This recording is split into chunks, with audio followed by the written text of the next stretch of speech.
On Sunday night, writer-director Martin McDonagh's Three Billboards Outside Ebbing, Missouri did exceedingly well at the 75th Annual Golden Globes. The Hollywood Foreign Press Association sent it home with 4 awards: Best Supporting Actor for Sam Rockwell, Best Screenplay for McDonagh, Best Actress for Frances McDormand and Best Picture, Drama. The sardonic look at a grieving mother's quest to get closure for her murdered daughter did better than any other single film nominated. None of this should come as a surprise. The Fox Searchlight release has been doing well on the award circuit, landing on a bunch of critics' organizations' top 10 lists, as well as garnering a passel of nominations from the Screen Actors Guild Awards and the Film Independent Spirit Awards, 2 important bellwethers for Oscar prospects. Here's the thing: for as many hosannas that are being laid at Three Billboards' feet, there are people who see the film as a minor entry in McDonagh's catalog and, worse, a somewhat shallow look at rural America, especially in regards to race. In Three Billboards,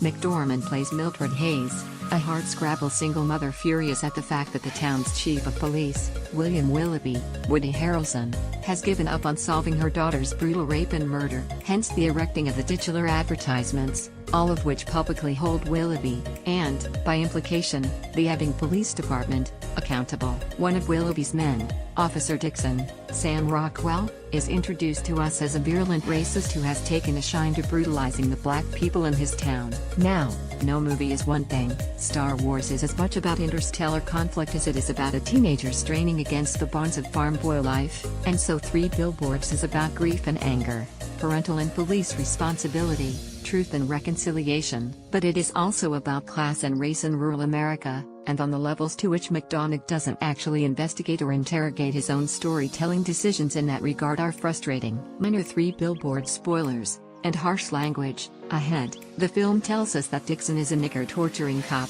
but also that his great problem is that he's angry, not racist. It also chooses to tell us of his brutality, rather than show it, but more on that later. He gets fired from his job by one of the film's 3 black characters, all of which are minor and incidental, not for being a racist, which everyone in his precinct knows about but shields from everyone, but for throwing someone out of a window. He's an awful human being, but maybe it's because his mother, whom he lives with, is awful, too. Not that those can't be seeds from which racism grows, but the ways in which Three Billboards offers excuses for Dixon betrays the filmmaker's intentions. They are not trying to delve into how someone grows up this way. Rather, those excuses are employed to give him a redemptive, almost heroic arc.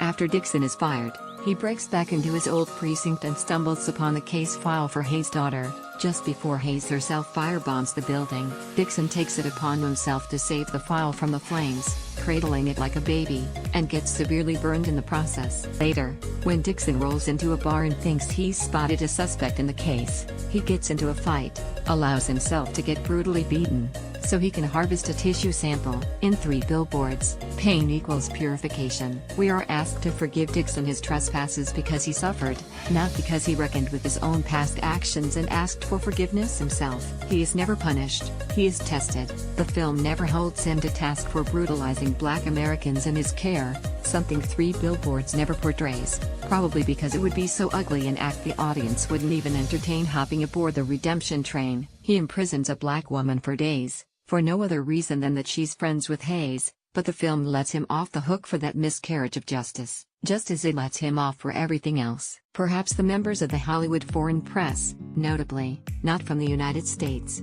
saw in Three Billboards a handy primer to race in rural America. Trump's America. Maybe it allowed them to think they'd learned something. Now we understand, say Bond.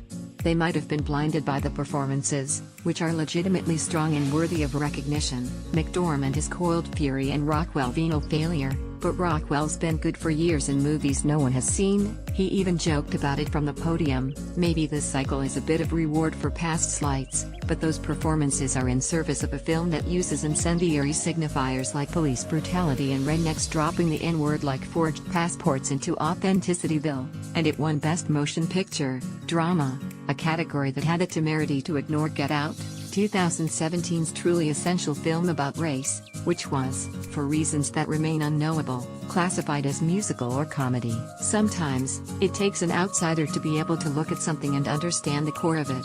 Alfonso Cuarón found things to say about British boarding school life, and magic, In the third Harry Potter film that one else did before or since, Denis Villeneuve unleashed a violent border story in Sicario that no one else could've. Fresh eyes offer clarity that, sometimes, tired eyes can't summon, but race in America, especially today, is something that requires a rigorous gaze. To portray it on screen requires some hard intellectual work and a knowledge of this life in the margins. For some critics and viewers, that's an award that 3 Billboards Outside Ebbing, Missouri